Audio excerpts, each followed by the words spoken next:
ang 12 kabanata ng Ebanghelyo ni San Marcos. At nagpasimulang pinagsalitaan niya sila sa mga talinghaga. Nagtanim ang isang tao ng isang ubasan, at binakura ng mga buhay na punong kahoy, at humukay roon ng isang pisaan ng ubas, at nagtayo ng isang bantayan, at ipinagkatiwala yaon sa mga magsasaka at napa sa ibang lupain. At sa kapanahunan ay nagsugo siya ng isang alipin sa mga magsasaka upang tanggapin niya sa mga magsasaka ang mga bunga ng ubasan. At hinawakan nila siya at hinampas siya at siya'y pinauwing walang dala. At siya'y muling nagsugo sa kanila ng ibang alipin at ito'y kanilang sinugatan sa ulo at dinuwahagi. At nagsugo siya ng iba at ito'y kanilang pinatay at ang iba pang marami na hinampas ang iba at ang iba'y pinatay. Mayroon pa siyang isang sinisintang anak na lalaki. Ito'y sinugo niyang kahuli-hulihan sa kanila na sinasabi, igagalang nila ang aking anak. Datapwat ang mga magsasakang yaon ay nangagsang usapan. Ito ang tagapagmana, hali kayo, atin siyang patayin at magiging atin ang mana. At siya'y kanilang hinawakan at siya'y pinatay at itinaboy sa labas ng ubasan. Ano nga kaya ang gagawin ng Panginoon ng ubasan? Siya'y paroroon at pupuksain ng mga magsasaka at ibibigay ang ubasan sa mga iba.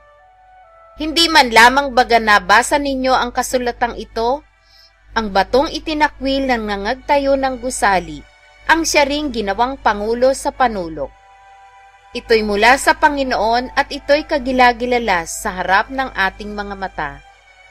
At pinagsikapan nilang hulihin siya, at sila'y natakot sa karamihan, sapagkat kanilang napaghalata na kaniyang sinalita ang talinhaga laban sa kanila, at siya'y iniwan nila at nagsialis. At kanilang sinugo sa kanya ang ilan sa mga Fariseyo at sa mga Herodiano, upang siya'y mahuli nila sa pananalita. At nang sila'y magsilapit ay kanilang sinabi sa kanya, Guro, nalalaman namin na ikaw ay totoo at hindi ka nangingimi kaninuman, sapagkat hindi ka nagtatangi ng mga tao, kundi itinuturo mong may katotohanan ang daan ng Diyos. Matuwid bagang bumuwis kay Cesar o hindi? Bubuwis baga kami o hindi kami bubuwis? Datapwat siya na nakatatahon ng kanilang pagpapaimbabaw ay nagsabi sa kanila, Bakit ninyo ako tinutukso? Magdala kayo rito sa akin ng 1 denaryo upang aking makita. At dinalhan nila, at sinabi niya sa kanila, kanino ang larawang ito at ang nasusulat? At sinabi nila sa kanya, kay Cesar. At sinabi sa kanila ni Jesus, ibigay ninyo kay Cesar ang kay Cesar, at sa Diyos ang sa Diyos, at sila'y nanggilalas na mainam sa kanya.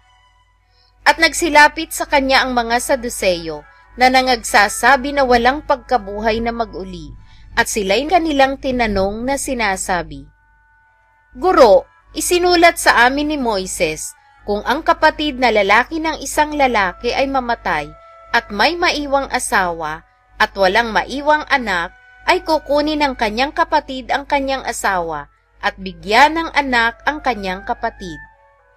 May 7 lalaking magkakapatid, at nag-asawa ang panganay, at nang mamatay ay walang naiwang anak. At nag-asawa sa bao ang pangalawa, at namatay na walang naiwang anak, at gayon din naman ang pangatlo. At ang ikapito'y walang naiwang anak, sa kahuli-hulihan ng lahat ay namatay naman ang babae. Sa pagkabuhay na mag-uli, sino sa kanila ang magiging asawa ng babae, sapagkat siya'y naging asawa ng 7. Sinabi sa kanila ni Jesus, hindi kaya nangagkakamali kayo dahil diyan na hindi ninyo nalalaman ang mga kasulatan ni ang kapangyarihan ng Diyos? Sapagkat sa pagbabangon nilang muli sa mga patay ay hindi na mangag-aasawa ni papag-aasawahin pa, kundi gaya ng mga anghel sa langit. Ngunit tungkol sa mga patay, na sila'y mga ibabangon, hindi ba ganinyo nabasa sa aklat ni Moises tungkol sa mababang punong kahoy, kung paanong siya'y kinausap ng Diyos na sinasabi, "Ako ang Diyos ni Abraham, at ang Diyos ni Isaac, at ang Diyos ni Jacob"? Hindi siya ang Diyos ng mga patay, kundi ng mga buhay. Kayo'y nangagkakamaling lubha. At lumapit ang isa sa mga eskriba at nakarinig ng kanilang pagtatalo, at palibhasa'y nalalamang mabuti ang pagkasagot niya sa kanila, ay tinanong siya, "Ano baga ang Pangulong utos sa lahat?" At sumagot si Jesus, "Ang Pangulo ay, pakinggan mo, O Israel, ang Panginoon nating Diyos, ang Panginoon ay iisa. At iibigin mo ang Panginoon mong Diyos ng buong puso mo, at ng buong kaluluwa mo, at ng buong pag-iisip mo, at ng buong lakas mo. Ang pangalawa ay ito, iibigin mo ang iyong kapwa na gaya ng iyong sarili. Walang ibang utos na hihigit sa mga ito." At sinabi sa kanila ng eskriba, "Sa katotohanan, Guro, ay mabuti ang pagkasabi mo na siya'y iisa, at wala nang iba liban sa kanya. At ang siya'y ibigin ng buong puso, at ng buong pagkaunawa, at ng buong lakas, at ibigin ang kapwa niya na gaya ng sa kanyang sarili, ay higit pa kaysa lahat ng mga handog na susunugin at mga hain." At nang makita ni Jesus na siya'y sumagot na may katalinuhan, ay sinabi niya sa kanya, "Hindi ka malayo sa kaharian ng Diyos." At walang tao, pagkatapos noon na nangahas na tumanong pa sa kanya ng anumang tanong. At sumagot si Jesus at nagsabi nang siya'y nagtuturo sa templo, "Paanong masasabi ng mga eskriba na ang Kristo ay anak ni David? Si David din ang nagsabi sa pamamagitan ng Espiritu Santo, 'Sinabi ng Panginoon sa aking Panginoon, maupo ka sa aking kanan, hanggang sa gawin ko ang iyong mga kaaway na tungtungan ng iyong mga paa.'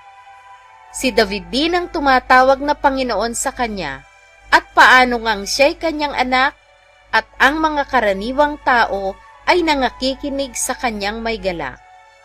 At sinabi niya sa kanyang pagtuturo, "Mangag-ingat kayo sa mga eskriba, na ibig magsilakad na may mahahabang damit, at pagpugayan sa mga pamilihan.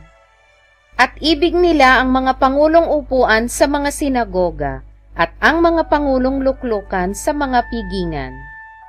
Silang nangananakmal ng mga bahay ng mga babaeng bao, at dinadahilan ay ang mahahabang panalangin. Ang mga ito'y tatanggap ng lalong malaking kahatulan." At umupo siya sa tapat ng kabangyaman, at minasdan kung paanong inihuhulog ng karamihan ang salapi sa kabangyaman, at maraming mayayaman ang nangaguhulog ng marami. At lumapit ang isang babaeng bao, at siya'y naghulog ng 2 lepta, na ang halagay halos 1 beles. At pinalapit niya sa kanya ang kanyang mga alagad at sinabi sa kanila, "Katotohanang sinasabi ko sa inyo, ang dukhang baong babaeng ito ay naghulog ng higit kaysa lahat ng nangaghuhulog sa kabangyaman.